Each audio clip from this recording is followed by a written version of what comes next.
Bismillahirrahmanirrahim. Assalamualaikum warahmatullahi wabarakatuh. Apa kabar teman-teman semuanya? Alhamdulillah, kali ini kembali lagi belajar bersama Bu Muti.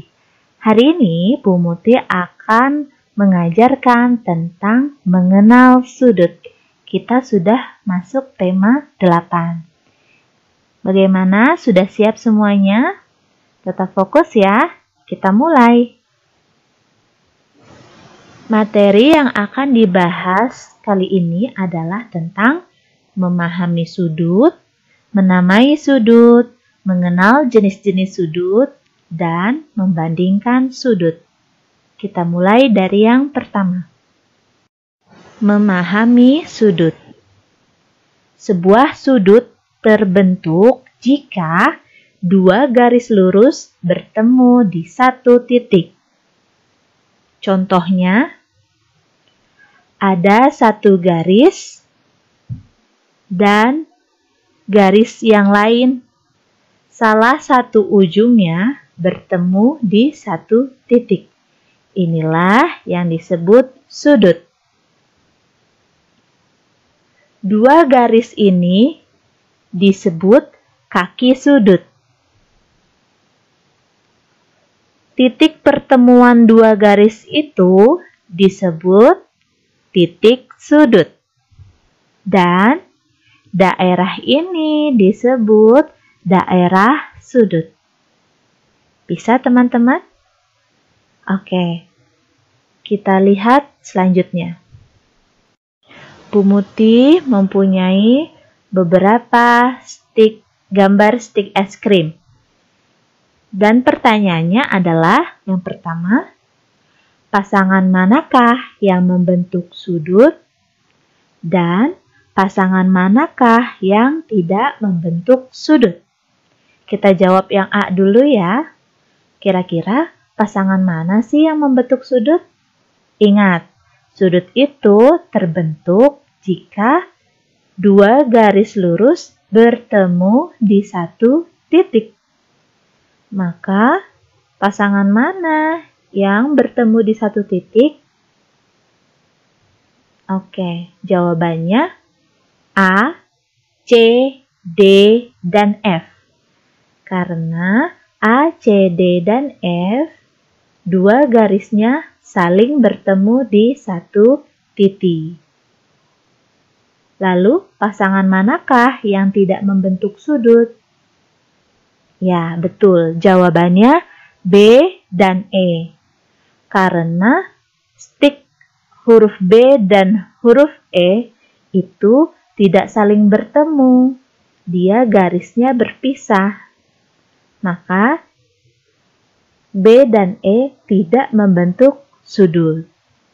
Sampai di sini jelas ya teman-teman, yang mana yang sudut, yang mana yang bukan sudut? Baik. Selanjutnya adalah menamai sudut. Sekarang, Bu Muti punya gambar sebuah sudut dengan titiknya A, B, dan C. Jika bertemu pertanyaan seperti ini, kaki sudut pada gambar adalah, ingat, kaki sudut adalah garis-garisnya ya. Maka jawabannya adalah garis AB dan garis CB. Ya, kalau ditanyakan kaki sudut, maka jawabannya adalah garis-garisnya. Di sini garisnya ada garis AB dan garis CB. Garis AB itu garis yang di atas, garis CB itu garis yang di bawah, ya. Lanjut. Titik sudut pada gambar adalah, ingat, titik sudut adalah pertemuan ujung garis. Berarti ujungnya di mana ya? Betul, di titik B. Paham tuh? Selanjutnya, nama sudut pada gambar adalah, nah, di sini karena sudut ini terdiri dari 3 huruf, maka teman-teman harus menyebutkan ketiga hurufnya.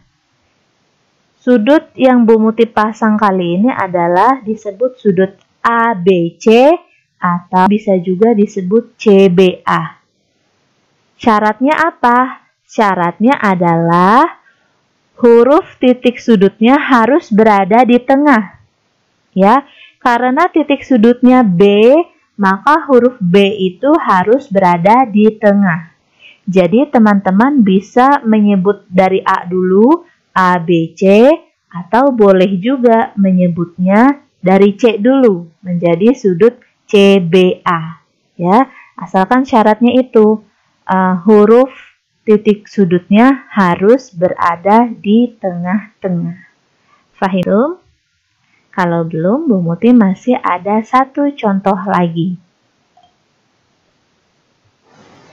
Nah, di sini ada sebuah sudut dengan huruf-hurufnya A, O, dan B. Maka kaki sudut pada gambar adalah, kita lihat, garis yang atas itu disebut garis AO. Garis yang bawah disebut garis BO. Berarti kaki sudut pada gambar adalah AO dan BO. Ya, ingat ya teman-teman, kaki sudut itu adalah garis-garisnya. Oke, lanjut. Titik sudut pada gambar adalah, berarti titik ujung pertemuan dua garis itu hurufnya apa? Betul, hurufnya O. Ya, lihat, titik ujungnya itu ditandai dengan huruf O. Maka titik sudut pada gambar adalah titik O. Mudah ya. Lalu, nama sudut pada gambar adalah, ingat, teman-teman harus menyebutkan ketiga hurufnya. Karena titik sudutnya O, maka huruf O harus ada di tengah-tengah. Ya, teman-teman bisa menyebutnya dari A dulu ya. A, O, B, atau boleh juga menyebutnya dari B. Sudut B, O, A. Ya, teman-teman boleh memilih. Mau menyebutnya sudut A, O, B, atau boleh juga sudut B, O, A. Asalkan titik O yang menjadi titik sudutnya itu berada di tengah-tengah antara A dan B. Gitu ya teman-teman. Mudah sekali kan? Oke, itu cara untuk menamai sudut. Berikutnya, kita akan mengenal jenis-jenis sudut. Nah, sudut yang seperti ini disebut sudut siku-siku. Sudut ini terbentuk dari dua garis yang tegak lurus. Jika diukur menggunakan penggaris busur, besar sudut siku-siku adalah 90 derajat. Siapa yang di sini yang sudah mempunyai penggaris busur? Kalau belum, teman-teman boleh memilikinya dan mencobanya ya untuk mengukur apakah benar sudut siku-siku 90 derajat. Oke, lanjut. Sudut berikutnya adalah sudut lancip. Sudut lancip adalah sudut yang lebih kecil dari sudut siku-siku. Daerah sudutnya, ya, ingat daerah sudut itu yang dibatasi oleh garis lengkungnya ya. Daerah sudutnya lebih kecil dan runcing. Ya, semakin lancip maka ujungnya semakin runcing.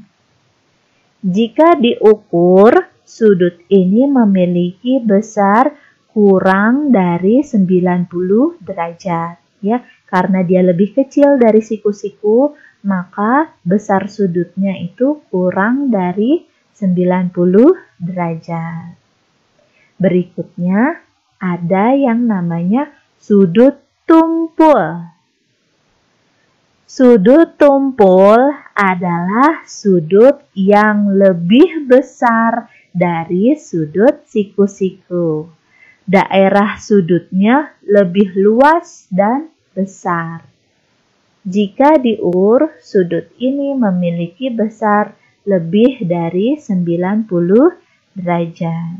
Oke, dari gambarnya teman-teman sudah bisa membedakan ya, mana sudut siku-siku, mana sudut lancip, dan sudut tumpul. Ayo tebak jenis sudut berikut ini. Gambar yang pertama. Kira-kira ini jenis sudut apa ya? Dia daerah sudutnya lebih luas, teman-teman. Maka ini adalah sudut tumpul. Betul sekali.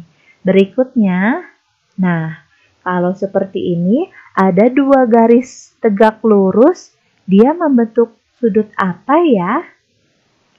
Ya, kalau dia saling tegak lurus, sudah pasti itu adalah sudut siku-siku. Berikutnya, nah, di sini dia ujungnya atau daerah sudutnya runcing, teman-teman. Dan di sini sudah ada clue-nya. Besar sudutnya 18 derajat. Kalau 18 derajat itu lebih besar atau kurang dari 90 derajat ya? Betul, 18 kurang dari 90 derajat. Berarti sudut apa ya yang kurang dari 90 derajat? Betul sekali, sudut lancip. Yang terakhir, wow, sudut apa ini ya? Dia besarnya 157 derajat. Kalau 157 berarti lebih besar dari 90 derajat. Sudut apa ya yang lebih besar dari 90 derajat? Betul sekali, sudut tumpul. Bisa ya teman-teman membedakan? Very good. Selanjutnya, membandingkan sudut. Di sini ada Edi dan Ahmad. Edi dan Ahmad sama-sama membuat sudut menggunakan tangan masing-masing. Nah, sudut yang dibentuk oleh tangan Edi itu lebih besar daripada sudut yang dibentuk oleh tangannya Ahmad. Ya, teman-teman bisa melihat sendiri ya ukuran sudut yang dibentuk oleh Edi dan Ahmad. Selanjutnya, nah, ada dua sudut yang dibentuk oleh stik es krim. Teman-teman, dari gambar pun sudah bisa membandingkan kalau sudut A itu lebih kecil daripada sudut B. Ya, teman-teman bisa lihat dari daerah sudutnya. Berikut. Oke, Bu Muti punya 3 pasang stik es krim yang membentuk sudut. Pertanyaan pertama, sudut manakah yang terkecil? Yang E, F, atau G? Yang mana teman-teman yang paling kecil sudutnya? Betul, yang paling kecil adalah yang E, sudut E. Lanjut, sudut manakah yang terbesar? Kira-kira daerah sudut mana ya yang paling besar? Betul sekali, sudut F yang paling besar. Berikutnya, urutkan sudut mulai dari yang terkecil. Tadi yang terkecil apa ya teman-teman? Ya, sudut E, sudut G, dan sudut F. Ya, karena dia dimulai dari yang terkecil, maka dimulai dari sudut E, lalu sudut G, dan yang paling besar adalah sudut F. Bisa teman-teman? Coba satu contoh lagi. Nah, di sini Bu Muti ada gambar sudut X, sudut Y, dan sudut Z. Perintahnya adalah urutkan sudut mulai dari yang terbesar. Kira-kira dari gambar ini sudut mana yang paling besar? Betul, sudut X, lalu sudut Z, dan yang paling kecil sudutnya adalah sudut Y. Bagaimana? Mudah kan teman-teman? Oke, sekian materi kita hari ini. Sampai bertemu lagi di materi pekan berikutnya. Jika masih ada yang belum difahami, teman-teman bisa mengulang lagi videonya atau bertanya kepada walasnya masing-masing. Terima kasih, tetap jaga kesehatan dan salat 5 waktunya ya. Assalamualaikum warahmatullahi wabarakatuh. Sampai jumpa.